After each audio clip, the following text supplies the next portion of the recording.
దశాబ్దాలుగా అమెరికా ప్రభుత్వం వద్ద ఉన్నటువంటి గ్రహాంతర జీవుల యొక్క సమాచారాన్ని తెలుసుకోవడానికి అమెరికన్లు ఎప్పటి నుంచో ఎదురు చూస్తున్నారు, ఊరుతున్నారు. వాళ్ళ యొక్క ఆశని నెరవేర్చడానికి నేనైతే కొన్ని సంస్థలకి ఆదేశాలు జారీ చేస్తున్నాను. మా ప్రభుత్వం కూడా దీనికి కట్టుబడి ఉంది. గ్రహాంతర జీవుల యొక్క రహస్యాలు బయట పెట్టబోతున్నాము. దానికి సంబంధించి అన్ని విషయాలు కూడా మేము త్వరలోనే బయట పెడతాము. అందుకే ఇప్పుడే కొన్ని సంస్థలకైతే దిశానిర్దేశాలు కూడా జారీ చేశారు ట్రంప్.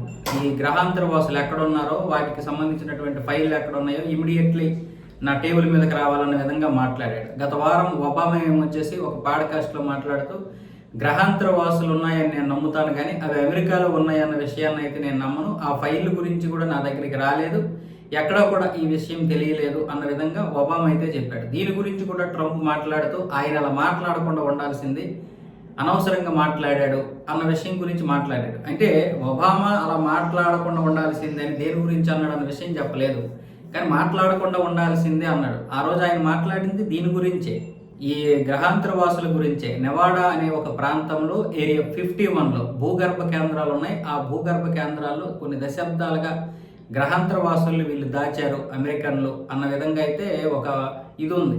దానికి ఇప్పుడు ట్రంప్ బలాన్ని ఇస్తూ ఆ యొక్క అది అపవాదు కాదు, నిజమే, దానికి సంబంధించి ఏ సంస్థలు ఉన్నాయో ఆ సంస్థలన్నీ లెక్కలు నాకు కావాలి, వాళ్ళందరూ కూడా వచ్చి నాతో మాట్లాడాలి, దానికి సంబంధించి అమెరికన్లకి ఈ సమాచారం తెలియాలి అన్న విధంగా ట్రంప్ అయితే పిలుపునిచ్చాడు. మరి ఏ సంస్థలు మరి ప్రభుత్వం కింద ఉన్నాయో ఆ సంస్థలు ఇప్పటివరకు ఇంకా ఎటువంటి ప్రకటన చేయలేదు. మరి నిజమా అబద్ధమా లేకపోతే ఏదైనా మళ్ళీ ట్రంప్ కొత్త నాటకం ఆడుతున్నా అన్న విషయం అయితే తెలియదు. అయితే చాలా సంవత్సరాలుగా, కొన్ని 10 సంవత్సరాలు, ఇప్పుడు కాదు 5-6 దశాబ్దాల నుంచి కూడా అమెరికన్ల దగ్గర ఈ గ్రహాంతర జీవులు ఉన్నాయనే ఒక అపవాదు, ఒక విమర్శ ఉంది. గ్రహాంతర వాసుల్ని వీళ్ళు దాచారు అన్న విషయాన్ని ఇప్పుడు ట్రంప్, ఒబామా లాంటి వాళ్ళు మాట్లాడడం వల్ల దానికి మరింత బలం అయితే చేకూరింది.